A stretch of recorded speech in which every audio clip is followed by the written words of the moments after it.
اپنے جسم کو پاک رکھو، اپنے جسم کو ہر طرح کی گندگیوں سے صاف رکھو، ورنہ 5 وقت کی نماز اس سے بڑا ثبوت کیا ہے ایک مسلمان بندے کی صفائی کا؟ جب تک بندہ وضو نہیں کرتا کیا اس کی نماز قبول ہوتی؟ اس کی نماز قبول نہیں ہے بندہ جب تک کہ وضو نہیں کرتا، اور اس وقت تک اس کی وضو قبول نہیں ہوتی جب تک بندہ طہارت نہیں ہے۔ اگر ایک بندہ حمام گیا، طہارت نہیں لیا، واش روم گیا، دھو لے کے نہیں آیا، یا بیوی کے ساتھ ہم بستری کر لیا، غسل نہیں کر لیا، لیکن وضو کر کے نماز پڑھ رہا ہے، کیا خیال ہے وضو قبول ہوئی اس کی نماز ہوئی؟ نہیں نا۔ اب آپ سوچو اسلام نے پاک صفائی کا خیال کتنا اہم رکھا ہے، 5 وقت کی نمازوں سے پہلے وضو کو شرط رکھا ہے۔ اگر وضو نہیں ہوئی تو آپ کی نماز نہیں ہو، اگر طہارت نہیں لیے پھر آپ کو وضو نہیں ہوتا۔ شرائط کیسے ہیں؟ لیکن افسوس کی بات کیا ہے، یہ مسلمان جس کو اسلام نے پاک صفائی کے تعلیمات اتنے اہم دیے، نہ صرف اہم دیے، چھوٹے جبکہ بچے جب مدرسوں میں جاتے یا مکتب میں جاتے 40 حدیثاں جو سناتے، چھوٹے جب سے سناتے تھے، الطہور شطر الایمان، پاکی آدھا ایمان ہے۔ دیکھو پاک صاف رہنے کو ایمان کا حصہ نہیں بتایا گیا بلکہ آدھا ایمان، لیکن وہ مسلمان پاک صفائی کے معاملے میں کتنے پیچھے۔ اس لیے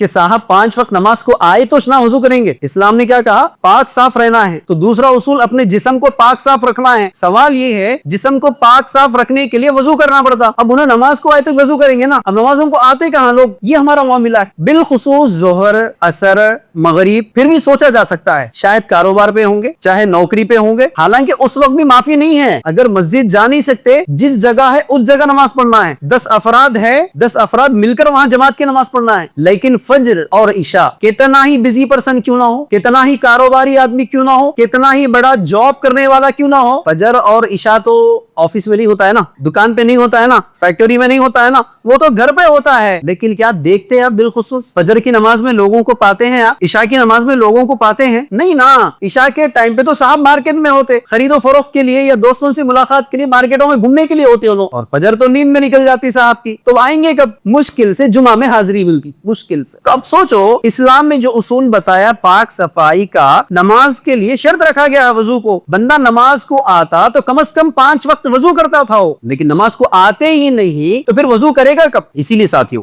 دوسرا شرط، سیکنڈ پوائنٹ اہم یاد رکھنا ہے کہ ہمیشہ پاک اور صاف رہنا ہے۔ نماز کے لیے وضو کرنا ہی کرنا ہے، لیکن اس کے علاوہ روز میں ہر روز صبح شام پانی نہانا ہے۔ ایسے گرما کے موسم میں بالخصوص شادی شدہ جو افراد ہے جن کو یقین ہے کہ میں بیوی کے ساتھ رہتا ہوں، اس کے لیے تو صبح اور شام نہانا ضروری ہے کیونکہ پاک صفائی کا حصہ ہے۔